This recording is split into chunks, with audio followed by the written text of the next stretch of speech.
for Brant to call in. I'll be here in a second.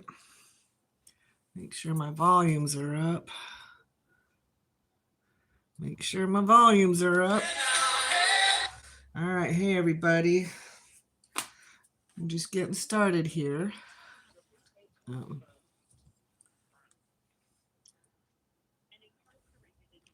Brant's calling in now.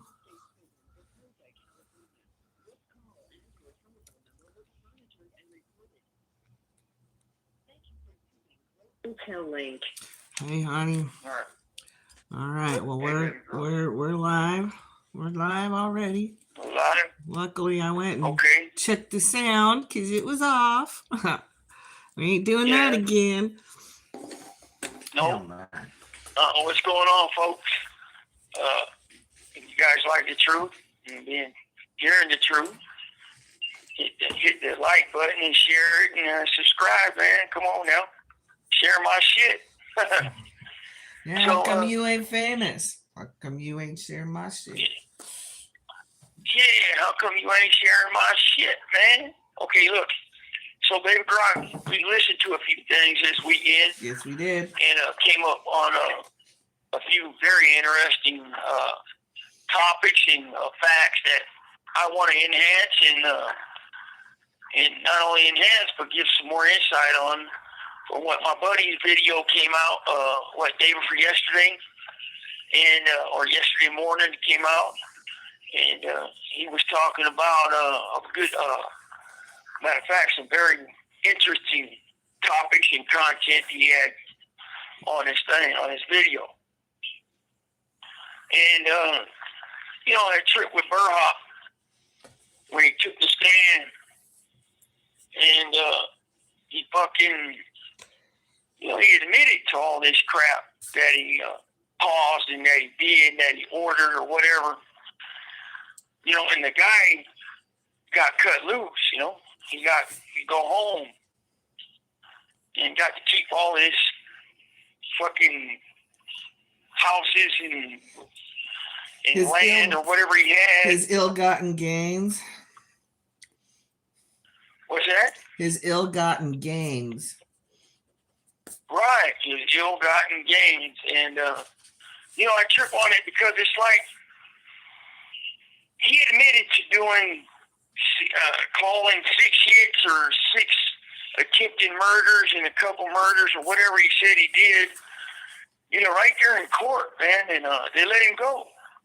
But yet they find my buddy guilty on bullshit he had nothing to do with at other prisons, He had nothing to do with my shit in Salinas. He had nothing to do with High Desert or anywhere else. And yet he was charged for it, and found guilty of it.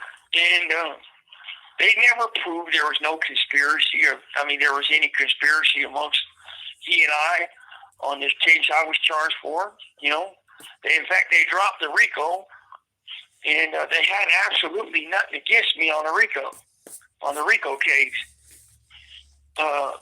So what I want to talk to the public about and our truth seekers that are chiming in right now in the world is that when you got these guys, and they get charged, we get charged, and then amongst us, whoever flips, they flip and they start working for the government, and they testify against us and all this. They admit, like this guy admitted to a lot of crimes, a lot of charges, and given blanket immunity, because he flips. And even when he was on the stand, he lied.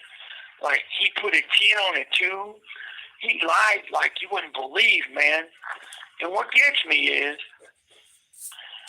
that he can wash himself of all his sins and all his mistakes and all his crimes and all his, allegations. I mean, all the shit he's being alleged for doing. Admit to all of it. And then get to go home. And we get charged, Ronnie gets charged, everybody else gets charged for his crimes.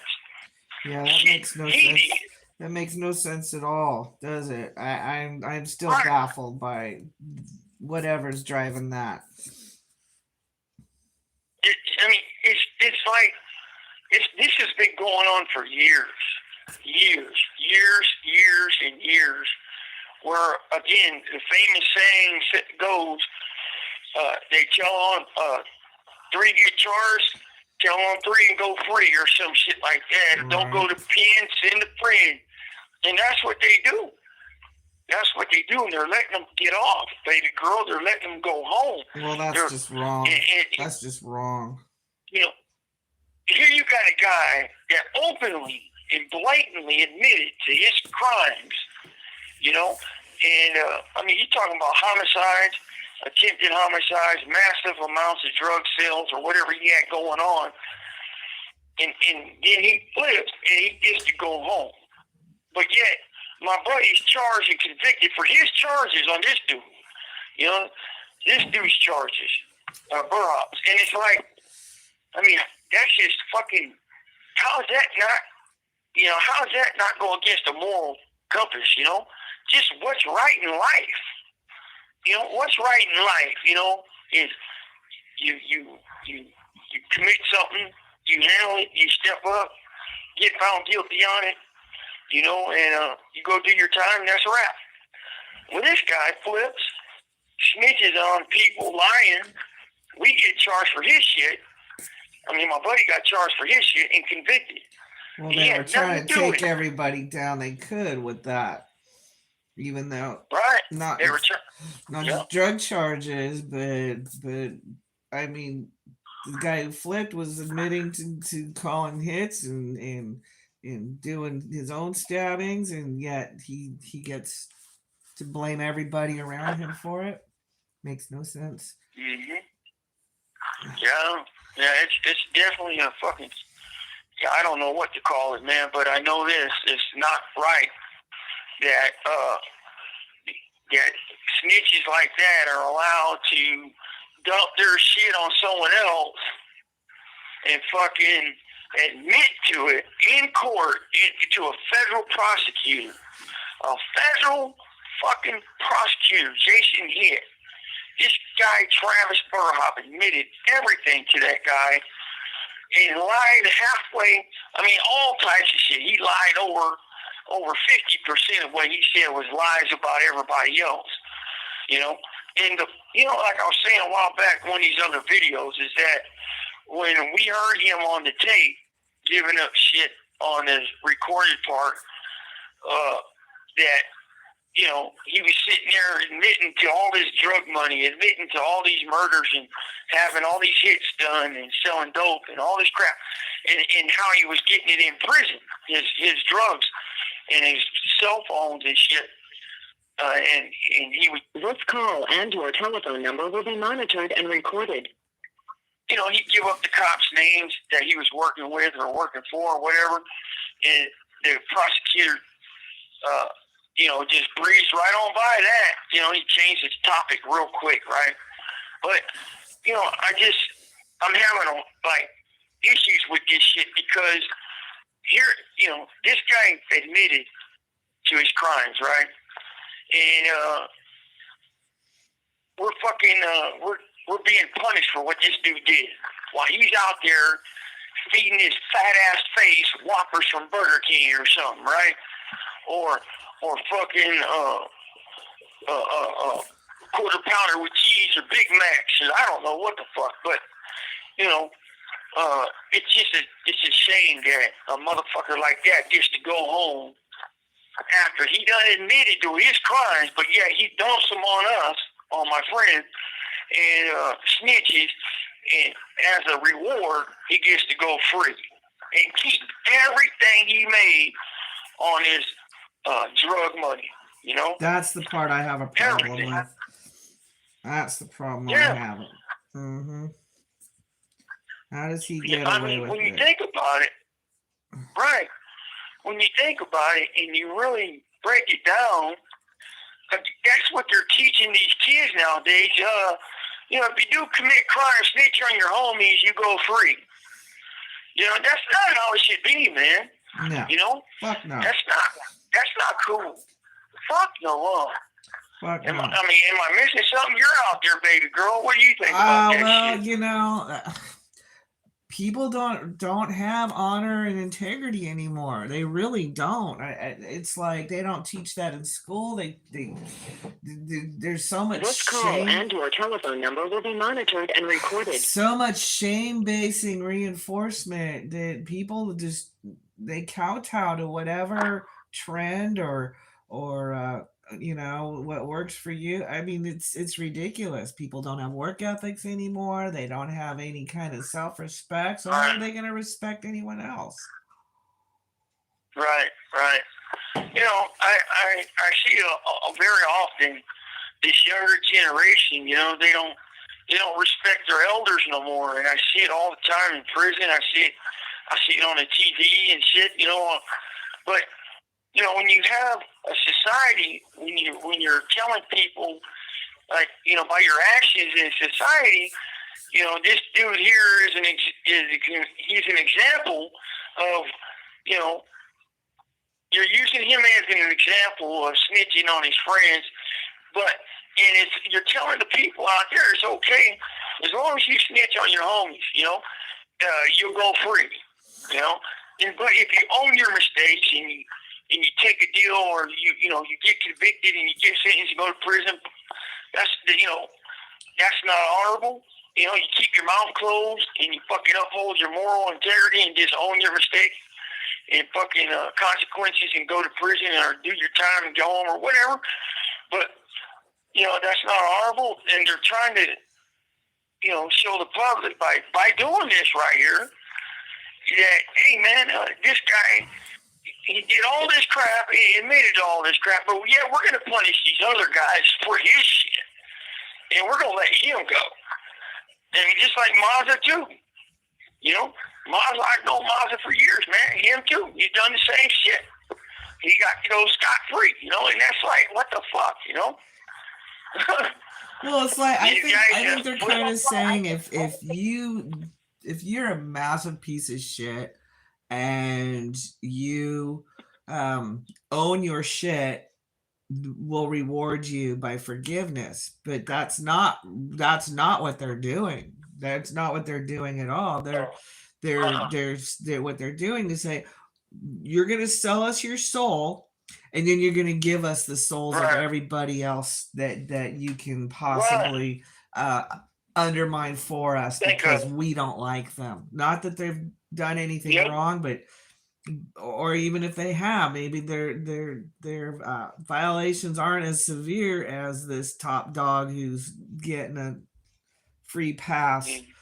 And by top dog, I mean to them, not to anyone else. Right. Right, I got you. But he was their top person on the case that they originally was investigating. All of this was on him from San Bernardino, right? And that's the truth. I read the paperwork, and instead of going after his cell phone and tapping his shit, they went after my friends.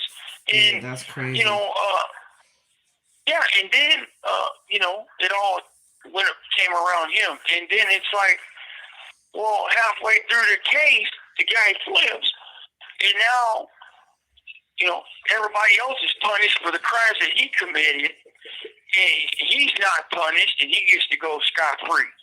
Now, look, folks, this is what I'm telling y'all, man. And I knew, you know, this video my buddy put out is legit, is straight up, and you know, there's transcripts to prove what we're saying. There's all sorts of shit to prove it, and it's definitely fucked up because my buddy got punished for that dude's shit, you know, and that dude got to go scot-free because he's a snitch. He fucking ratted, you know, and he lied. He ratted and he lied, and you know, that's fucking crap, man. You have 60 seconds remaining. He's out there eating hamburgers from McDonald's or Burger King. He gets to go free. Let me call back, baby.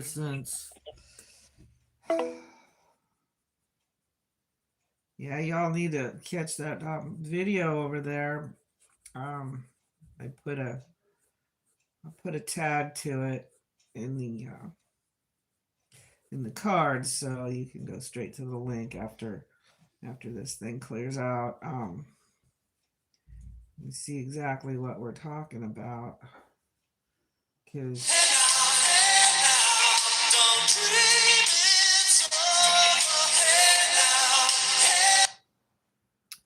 it's just mind-boggling. It really is.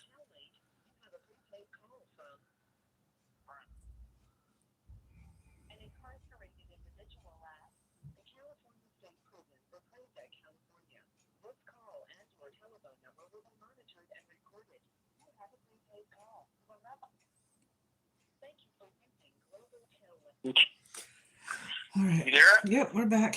You know. Okay.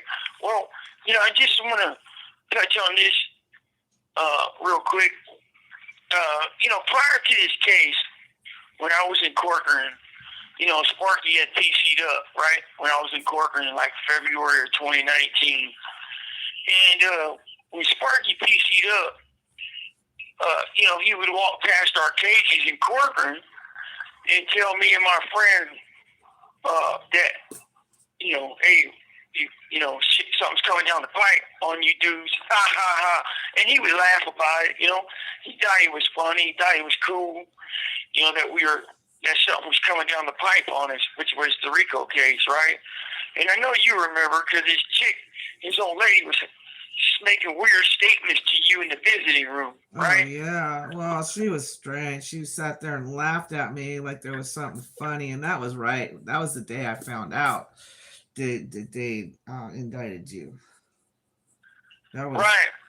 Well, I remember though, like prior to him tapping out, that she had made a statement to you that within 4 months, at all costs, they're getting their conjugal visits. Oh, yeah. That's right, and that was prior to him tapping out.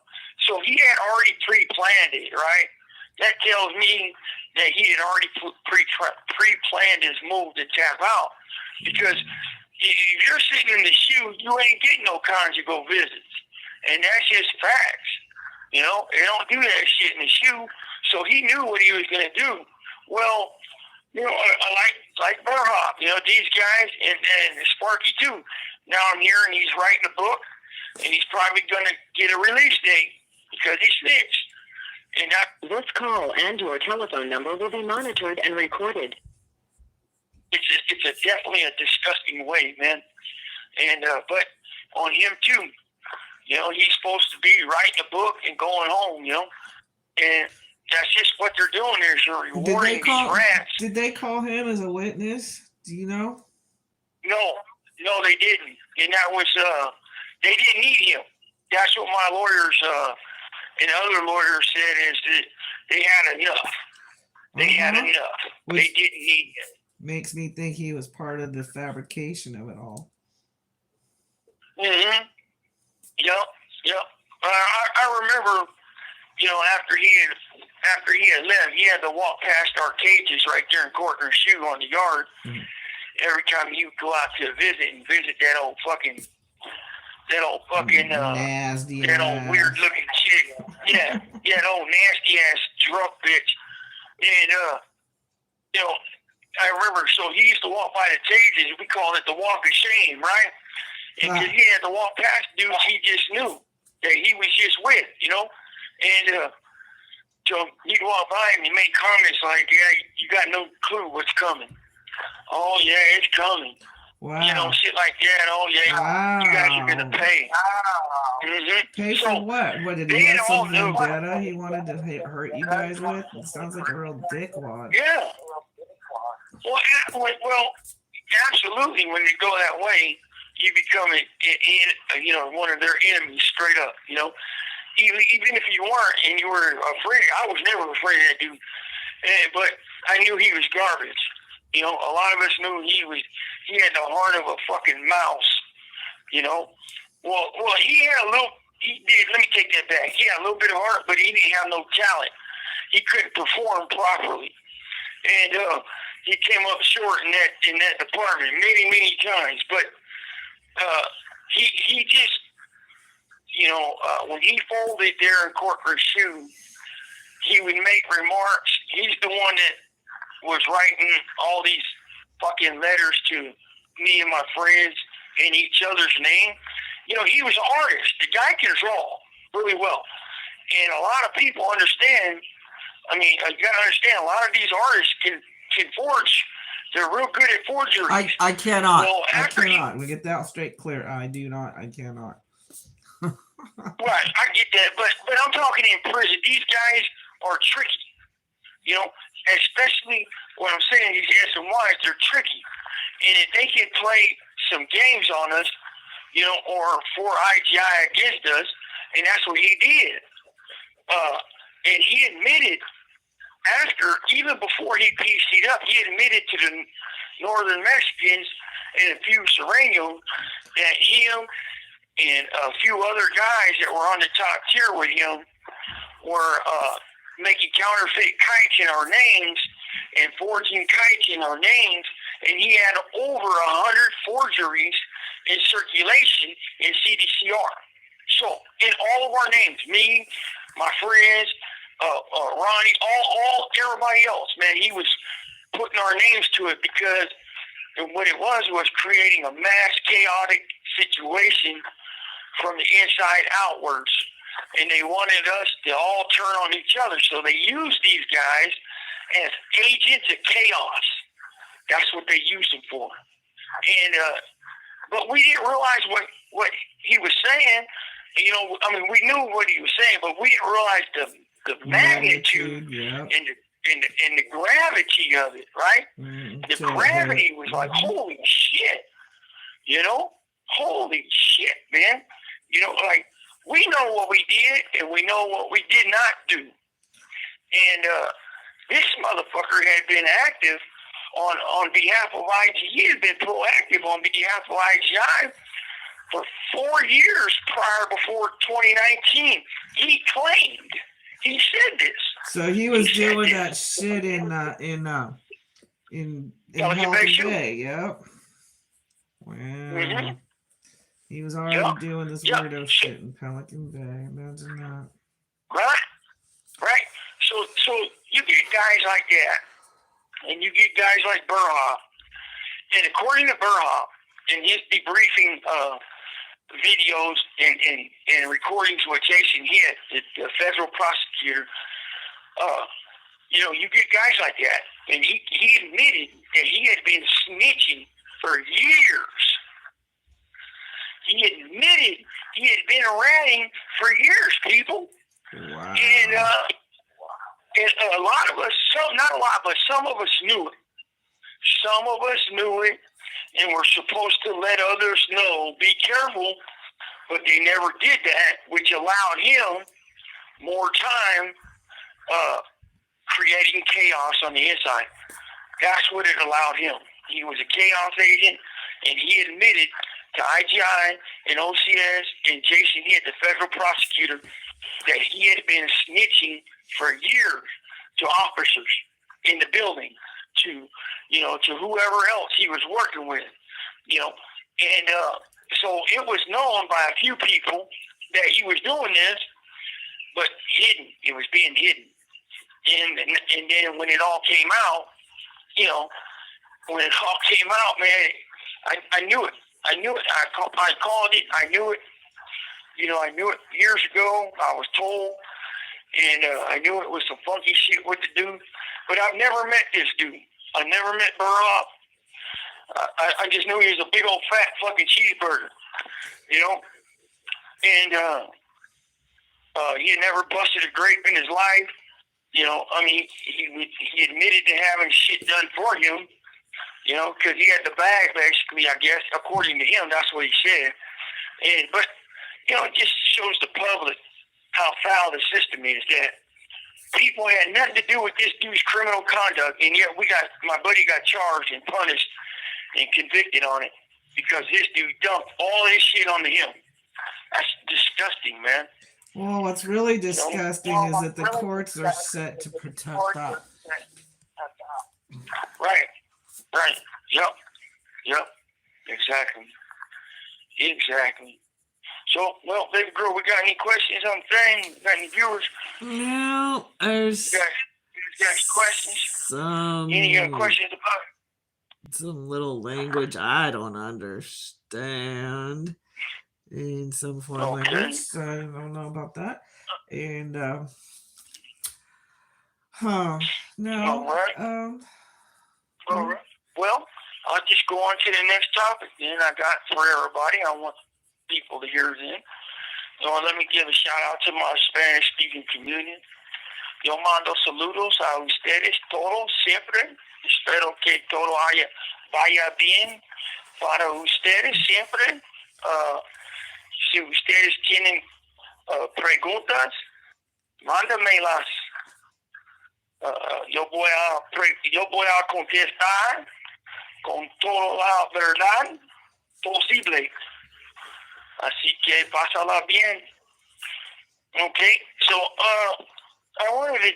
Me and my baby girl was watching this video, folks, and I never heard of it. I might have been told about the name of it, but I've never heard of the content, right? And I didn't. I never watched it, never listened to it until yesterday. Folks. And the video is called what was it? Survivor's Guide to Prison. Mm-hmm. Say it again. Survivor's Guide to Prison. You might want to fix your thing because I'm feeding back again. Okay. Sorry. Survivor's Guide to Prison. Mm-hmm. Is that better? Yeah, much. Okay. So in this movie, it's like a documentary. In this movie, they touch on everything I've been telling you folks out there on our videos about the justice system and how fucking you gotta buy your rights, basically, right? And how there is no oversight. There's nothing to uphold these prosecutors who are crooked.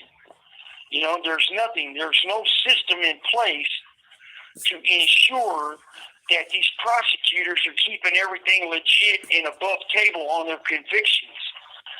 And this movie shows and talks about everything I've said, folks. Like from buying your rights, you have to buy them. To fucking the innocent being convicted of 187 homicides and tortured and shit. Now, there was a guy on this show here who was convicted of killing his own mother. His own mother. This guy was convicted. And, and it goes to talk about how people were taking plea bargains so they don't have to face a life term at a jury trial because 80-90%, it's a 90% conviction rate at jury trial. And so if a prosecutor offers you 7, 8, 9 years, and you go to trial and roll the dice, you only got a 10% chance and you could possibly get a life sentence. A lot of people are going to take that 7 years, 8 years. Well, this guy was convicted of killing his mother. He got 25 or 26 to life for killing his own mom, man. think of that, you know. And it was so obvious he didn't kill his mother. And the situation, him and his father or stepfather. Anyways, they knew who was responsible, and this person did not get looked into at all. And he had an extensive record of similar attacks on women. And the real killer. The real killer. Yeah, the real killer, not the son. This guy was a vagrant that they let stay with them, and he wasn't going to leave. And they wanted him to leave, and he wouldn't leave. And then he did, and he came back, and he hurt the kid's mom bad. Killed the mom. You know, I think he stabbed her, and she wasn't dead when the son found her. You have 60 seconds remaining. The police whisked him away, and she died in the hospital while they interrogated him and terrorized him, and inferred he was guilty. Yeah. Well, he was traumatized by the death of his mother. Oh, and he was a juvenile at the time too, which is really horrible. All right, Brant's calling back.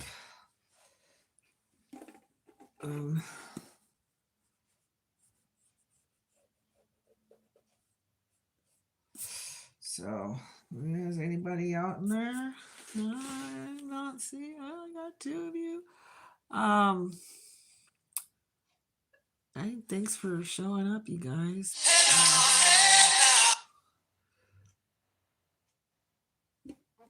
Let's see what's going on here. We've been putting out more stuff lately, and so I guess people are not expecting us to do as much as we've been doing. Neither are we. We have no intention of doing as much as we're doing, but hey, here we are, because there's a lot of truth to be told.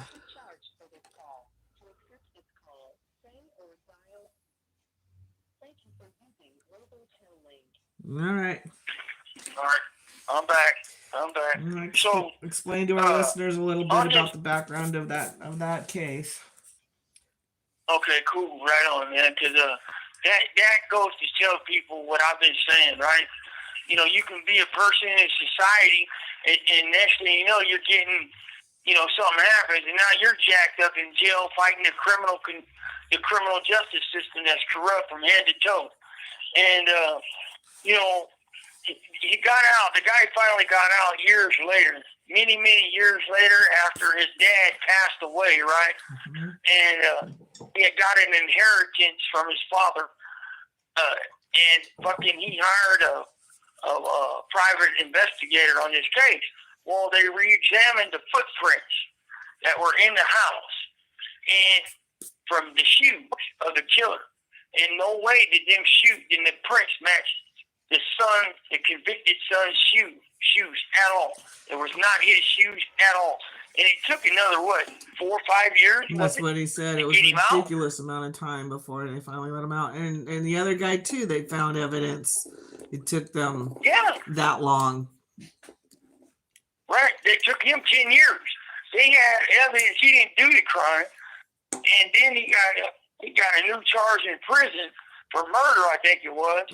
But on his original case, it was prosecutorial misconduct found, and they had to let him go, but it took 10 years.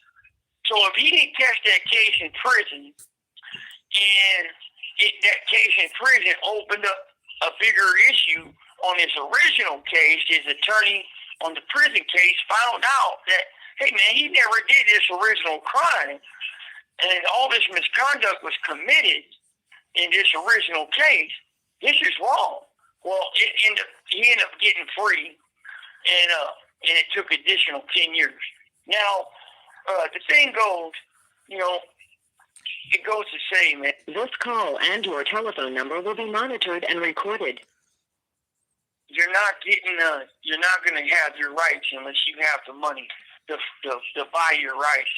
And it's a shame because you're supposed to be innocent till proven guilty, but it's not, and we all know it's not. It's guilty till proven innocent, and the only way you're going to prove it is if you got a couple $100,000 for an attorney, at least, And then then you can't be guaranteed you got a good attorney. Right. Then you can't. Yeah, exactly, man. They might just take your money and leave. Money. Mm-hmm. You get arrested, you go to jail, you're stuck in jail, you're stripped of your life, you're stripped of your rights, and you lose everything in life probably, other than a few people that are going to stand by you. And then you have to fight this stuff in jail. You're going through a massive change of life in jail, right? While you're in there fighting this big old mass case of your life, this is the fight of your life. And so it's just a fucked up thing, man. And that's why they got so many people in prison in California. That is why, right there. And so, in this movie, they said that the average American commits 3 felonies a day, unbeknownst to them. Think of that. The average American in America commits 3 felonies, unbeknownst to you, to to them, right? Because there's so many laws on the books. Mm-hmm. There's so many laws on the books that people don't know about, you know? And if you don't have no money, you're not getting fair justice, point blank. That's a fact, man. You don't have the money, you ain't getting no fair justice. And they stack charges.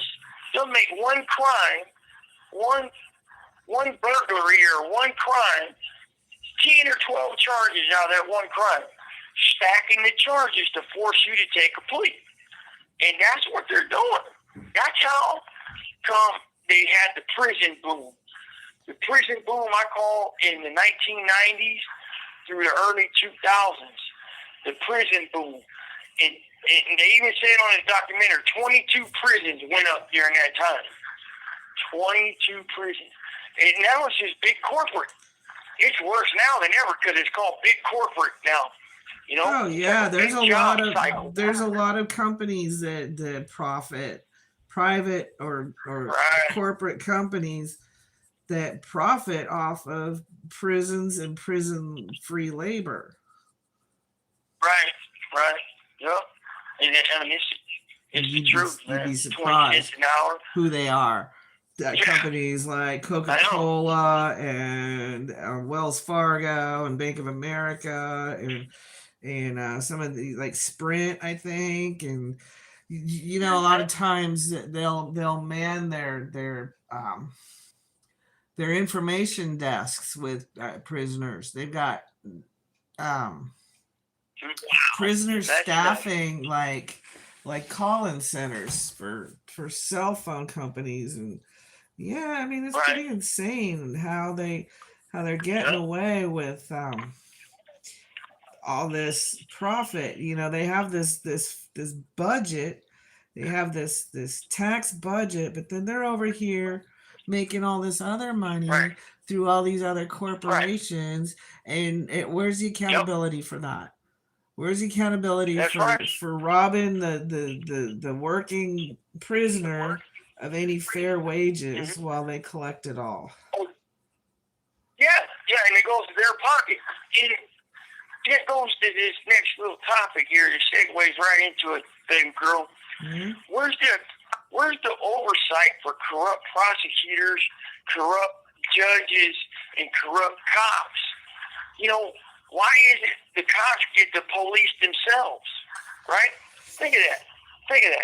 There's so many prosecutors out there that are nasty liars, disgusting people that will manipulate a case just to get the conviction. And when you watch this documentary, everything I've said in all these videos, it parlays right into it. I mean, I asked my wife. My wife would tell you I was flabbergasted yesterday when I listened to it because it validated everything I've been telling y'all for 2 months now on these videos. You know, I was just shocked because this movie, this bio movie documentary, was hit right exactly in the heart of what I've been saying.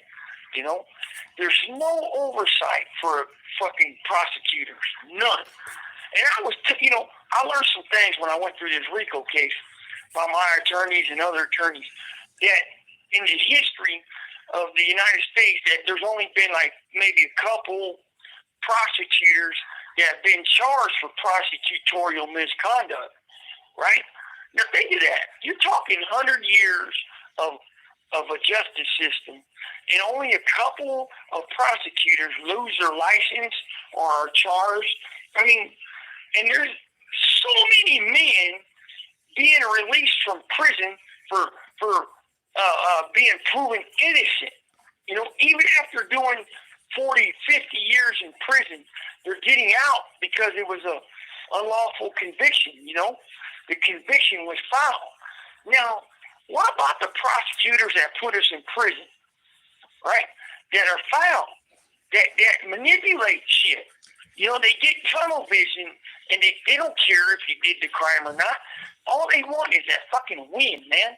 They want to pad their resume with wins. And these judges are mostly in their pockets.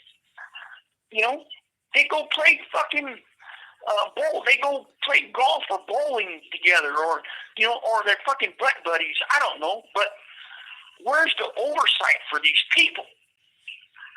Why is it that they get to send a man to prison for life, and he does 40 years, and later on, 40 years later, he was exonerated and gets out of prison, and nothing is done to the fucking very system that put him there. Nothing. Yeah, that's a shame. And then there's all these cases against the institution itself, and they're getting fines and blah blah blah. And where do those fines go? Back to the coffers they came from. So how is it even a fine? That's like what you were telling me this morning. The Coleman case with Judge Mueller fining CDCR $112 million for some bullshit on the Coleman case. Where's that money going? It's going right back to the state of California's pockets. Mm-hmm. It's going right back to the government. Mm-hmm. It's going right back to CDCR. It ain't going, and $112 million ain't shit when you got a $19 billion budget. And the $112 million is coming out of your pocket and you people's pocket, the tax dollars. Yeah, they're absolutely. Not paying it. Nope. They're not paying it. When they have a lawsuit against them, go ahead. When they have a lawsuit against them, the warden or whoever's being sued, it's not coming out of their pockets. It's coming out of state budget pocket, which is part of the budget, taxpayer dollars. So, you can sue them in the individual and official capacity, but none of it comes out of their pocket. None of it. And for me, myself, when you got cops, policing cops, you have a system that is completely rigged from top to bottom. Top to bottom. Yep. And there's no oversight for these fucking cricket DAs. None. Nope, they're all in bed together, every single last one of them. It's just... They won't have you if you're not. Again, that video we broke down the other day on the California project, California model. Right. And that guy that lost his son, right? The guy that lost his son I was talking about. Again, you can't help but sympathize with the dude. But on the other side of that coin, it could have been his son, vice versa. That's now being charged for murder, and that's now he don't have the money for an attorney, and he's being fucking screwed by some foul ass district attorney with tunnel vision and some foul ass detective who uses and abuses his job position, and he has a narrative and everything he does fits in his narrative. Well, and then they said too in that movie, they said that the prosecuting the detective is the person who's basically the most believed and the most valid statement. So you got a crooked cop, you can pretty much do whatever you want. Right, and then he gets on the stand under oath. And you're already in the county jail going through the most hellish life you can probably imagine because you're not used to it. Or you might be, who knows. But the bottom line is it's not an equal playing field. Well, it's not. I thought it was really strange. The little bit of time I ever spent in jail, just a couple days. And everybody kept saying, oh, it's so much better in prison. It's so much better in prison. I'm like, what's wrong with you people? No, it's so much better out there on the street. And that's where I ended up, back on the street. Thank God. Thank God. Get on, baby girl. I'm glad you learned your lesson. Oh, fuck yeah. I didn't fuck around because I did found out. So, baby girl, who we got in the chat, man? Who we got? Just a couple people I don't recognize. I don't think. I'm sorry. Okay. I can't even... The lighting is so bad on here, I can't even see the names, and they're not talking. Oh, okay. So, they might not even be in there still. So they left a couple messages in the beginning and bounced. What we got? Well, thanks for paying attention. It's all good. It's all good, man. I'm just trying to get the truth out there to you folks, man. That's all I care about. Our listeners will show up. They do. You know they do. They know. Yeah, they love the truth. You have 60 seconds remaining. They're all about knowing what's really going on. And, we appreciate you guys so much for showing up and showing us love and support as we go through some of the worst times of our lives. This stuff is just... Right. Let me call back. It never stops, It was rough in the beginning, and it's just gotten just peculiarly worse. I don't get it. It's like you can't win for trying. You can't win for being upstanding and holding up your end and being a good person. It's all we're trying to do these days is be good, be righteous in our fight, and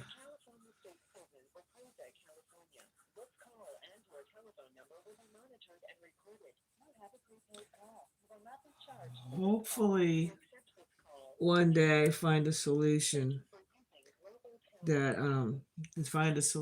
stops the corruption.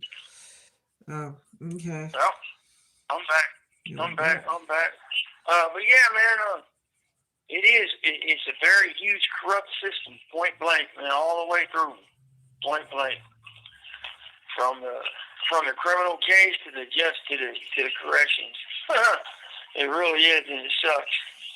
But hopefully some youngsters can hear this, and some folks can hear this, and just take a little bit more awareness. Have a little bit more awareness of what's going on around you, because the average, according to the statistics, the average American commits 3 felonies a day and don't even know it. That's how many laws that are on the books. And even by the time you recognize, you're in the jail. You're in jail fighting whatever they claim you did with some corrupt ass cops and some corrupt ass DAs. Or even worse, if you didn't commit any crime and they still want to accuse you of it. Right. That's like the hardest just like that guy on this. Right. Just like the guy on the documentary, the guy that they alleged killed his own mother. 3. Imagine that. They had 3 people who were falsely accused in that documentary, 2 men and a woman. And, they all did eventually get out, but they all spent no less than 17 years in there. Yeah, that's a lifetime right here. 17 years is a lifetime. A woman went to go talk to the cops, said, "Honey, I'll be home for dinner," and she didn't come home for 17 years to her little girl. That's terrible. The little girl had to grow up without a mom because, the cops wanted to win. I don't remember exactly what her deal was, but it was wrong. They wanted to win. They wanted to win. That's all they do. That's all they do is want to win, man. It's not a legit system at all. No. And then, people on court TV and Americans, some of them think that we got the best justice system in the world. That is straight bullshit. Well, not to bring up... That is all out bullshit. Not to bring up politics, but I noticed something watching that debate. The way Biden was speaking to the public, we've got the best this in the world, and we got the best that in the world, and he's a liar. That's all. That's like a straw man argument all the way through, and that's what they do. I feel like we're the most gaslit country in the world, and they will tell us whatever they want us to believe, to run it however they want, right down to taking away our gasoline. This call and your telephone number will be monitored and recorded. Taking away our gasoline combustion engine vehicles and power tools. They don't want us to have any type of freedom at all. And what's going on in the prisons is just a prototype, a micro of the macro that they would like to see in all of society. I agree. And you know what I say about that damn, my 2 cents on that damn debate the other night was that you know, that guy Biden, he didn't even realize where he was at, man. He kept brain slipping so much. I mean, that guy's brain is so fried with just slipping. I mean, he would trail off 50 different directions and forget what he was saying. It's like I said earlier, if his shit his pants, he wouldn't even realize it. Well, besides that, let's think about who is behind that. I mean, obviously, this man wasn't elected because of his powerful, upstanding politics. Because the deep state could run things, and that's been their agenda all along. And I think we're getting off on a sticky tangent over here. Yeah. My point was that we're being gaslit. Yeah, we are. We are. And I mean, like, you look at Newsom, right? When he did that interview on CBS about the California model, you know, he's gaslighting the public on that model right there because they said that it affects the general population. No, it does not. Well, they're gaslighting all the public on every issue. Yeah. I mean, right down to what we eat. But then, right. I mean, like, just let me wrap back around to this Frico case. From the start, people, what you guys don't realize is I had to fight just to get confidential legal business with my lawyers. Do you know that at the beginning of this case, I had to visit my attorneys behind glass in a booth that I visit my family in on the weekends? Right behind it, my family would be sitting in the open booth. It's kind of like a bathroom stall without the door. And they would be sitting right behind the cops. So the cops could overhear everything my attorneys would tell me. And my attorneys were not comfortable at all talking any type of RICO case business, you know, issues, you know, discovery, strategy, nothing. And they try to tell the judge that it is up to par on the Sixth Amendment of the United States Constitution. And we're talking on a hardwired phone from one to the other, me and my lawyers, and they're claiming it's not being recorded.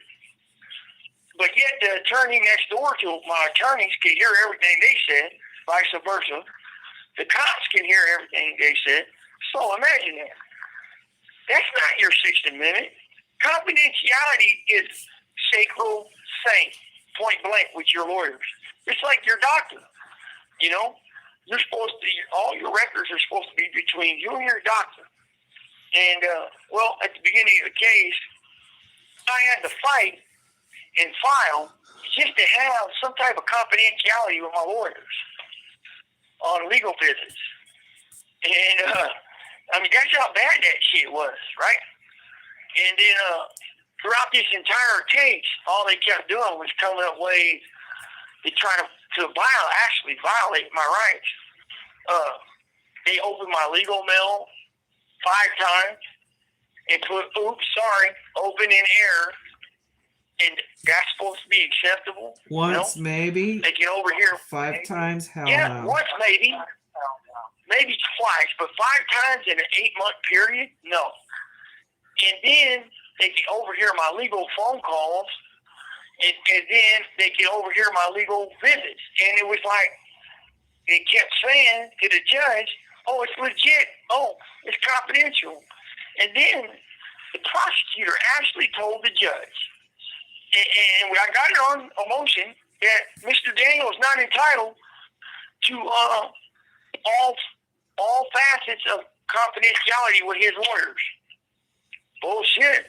That's not what the Constitution says, man. Wow. So he tried to rewrite the Constitution right in the middle of my case, or the beginning of it, so they can listen, use, and use in an adversarial way whatever me and my attorneys talk about. That's you know? Crazy. I was just blown away that they actually felt and said that was okay. I didn't have a right. Right. That I didn't have a right to confidentiality with my attorneys, and that talking my attorney 3 feet away from a cop desk with 5 cops sitting there, and my attorney's right there in the open. You know, again, it was like a bathroom, like a gas station bathroom stall without the door. You know, and that's what they were calling a 3-walled little cubby. Mm-hmm. Right. Like that only goes about 2 feet deep. Exactly. And it's open at the top. It's open at the top, so I mean the sound comes right over the top. It's not like it's blocked. You can stand up on your side, on the attorney's side, stand up and say, you know, reach over and shake the other guy's hand. Yeah, the wall's 5 feet. Next stall. The wall's 5 feet. Yeah. If that, maybe 4 feet, but you can hear everything. So, you know, that was their position. That you know, it's confidential. He's good. He don't need this letter. He don't need this in confidential mail. This call and your telephone number will be monitored and recorded. And it's a death sentence. You know, he don't need all that. They're looking at a death sentence. It was a federal death penalty case. Federal death sentence case. I mean, and they weren't going to give no confidence shit. Yep. You talk about some bizarre shit. You know, it's the first time I've gone through a RICO case, right? And hopefully my last. But I'll tell you this, I've never seen no shit like that in my life. Where I visit my attorneys in the same booth I got to visit my wife in on that weekend. Needless to say, we don't get any privacy either when we visit. Nope. And the phones are recorded. They tell you right off the top, right outside, it says you are going to be recorded unless you're a legal person. But then how can they segregate that if they're going to put the legal people in the same booth, in the same system as the public visitors? No, they have private. They have private booths right there that they could have used that they didn't. Were they even being used? No, they didn't. Well, no, the first 2 boxes that are called stage boxes or something like that. That's what they're called. Boxcars. They're called boxcar visit booths. They weren't using them ever. They stopped using them things since 2001. They would not use them. No, I'm not even talking about that. I'm talking about the 4 booths perpendicular to it. You should have been in there. Right. And well, that's where I was ultimately after a year and a half of wrangling legal issues in the courts to get that. To get those that you're talking about, the interview rooms that are enclosed, that you can shut the door, and I'm in a cage, my attorney's sitting there. Right. It took a year and a half to get those. Wow. No, I remember seeing your co-defs in there with their attorneys when I'd come visit you. So I know, but that was after they got moved, and after it's like they kept you isolated so they could put pressure on you the whole time. Yeah, I mean that was their whole game, was the pressure me, keep me from my friends, my co-defs, because of bullshit that they created. Not me, they created. So, and you know, that's what they wanted to do. That's what they wanted to do, and they're not done. You know, I'm not stupid. They're not done. They're going to continue trying. Like Kevin Steele said, until they kill one of us. And that's what they're trying. They're never going to stop. They'll never stop. I don't care what they tell the public. It's all crap. That shit is garbage. And, but yeah, man, I wanted to share some shit with y'all this weekend today about my buddy's video he dropped, because it's 100% legit, man. And, you know, that guy Burhout was a straight buffoon, a fucking real buffoon that had admitted to all these crimes and shit, and then shifted them to my friend, and my friend ended up getting punished for his shit, for this guy's bullshit. Yeah, and they have record and proof and admission that he'd been doing it for 20 years inside. Right. And then fact remains was he admitted he had been snitching for years, man. And doing his money thing with the with the Right. badged employees of the state. They didn't want to Right. talk about that. Yep. They didn't want to talk about that. As soon as you would bring up a cop that he was working with, they would overshadow it. They would kick it under the rug and go do something else. And it was obvious through the whole fucking debriefing thing with that federal prosecutor what they were doing, and it was completely obvious, man. You have 60 seconds remaining. It's fucking disgusting. Let me call back. World. Yep. Now you see we're up against more than the usual. I think, anyways. I don't know. I'm glad Brant watches a lot of court TV because he does learn a lot and he does see a pattern of corruption. But that doesn't make it acceptable. In fact, we're wondering why it's so widely accepted, why we can't get a better grip on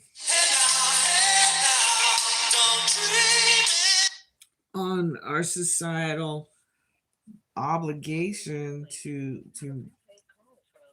prosper in peace and safety.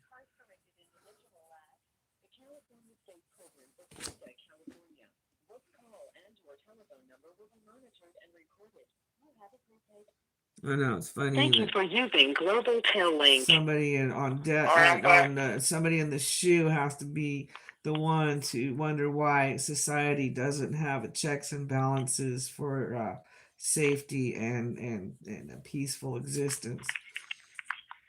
Yeah, right. You guys gotta wonder why there ain't no oversight or no non-biased oversight people who monitor the cops and the correctional system and the justice system. I don't know who would do it, but I mean, perhaps the United States Supreme Court, the law of the land. No, I think it needs to be the public. Know. I think we need public watchdogs. We don't need That's true. Any type of organized by, that again becomes a peer checks and balances. Yep. And yet society should be the peer. We're not. We're independent. Right. If we could get organized somehow in all communities, because it's ongoing. I mean, I'm observing it in my own community with the indifference towards some weird actions. Right. Yeah, them weirdos. I know you're talking about. They're when certain people are meant to uphold the laws, and other people get a pass or get shit swept under the rug because they might have more money or whatever. Or they want the people who are being affected by it to put themselves in the line of fire. Right. Why should the peaceful citizens have to do what the police are paid to do? Right. Well, the police are corrupt. That's why. That's why they're corrupt from top to bottom. Not all, but there's a lot of them. There's a lot of them. Oh, this law, this, and that law, that. It's like, all right, okay. Yeah. When you can get on the stand, you right now, or whoever's listening to us, can get on the stand and get caught for perjury, and get charged for perjury, and get convicted of perjury. But a cop, a law enforcement officer or detective can get up there and lie his fucking ass off, and there's nothing that happens to him. That is a fucked up system from top to bottom. They should be held to higher standards, point blank, because they took the fucking oath when they were hired and brought into office. Yep. You got three systems basically, man. And it's like in here when we file 602s and stuff, you got the police, and the police, and it's like, what the fuck, man? This call and your telephone number will be monitored and recorded. Well, won't be wrong about ready to go get me a shower, and I'm running out of topics here, so I kind of touched on everything I wanted to with the folks today on Sunday. Yeah. Okay. Well, I hope you guys enjoy your weekend. You know. Yep. Everybody have a great, wonderful weekend. Thanks for hanging out with us, and even more because you're not here. Thanks for checking in on us later on, and we appreciate you coming in and hearing the truth, and hope you help us to spread the truth, because spread the truth. We don't want to be famous. We want the truth to be told. Right. Well, we've seen ours to the best. We've seen ours to the worthy, and you know who you are. And have a great rest of your weekend, folks. Take care until next one. Bye bye.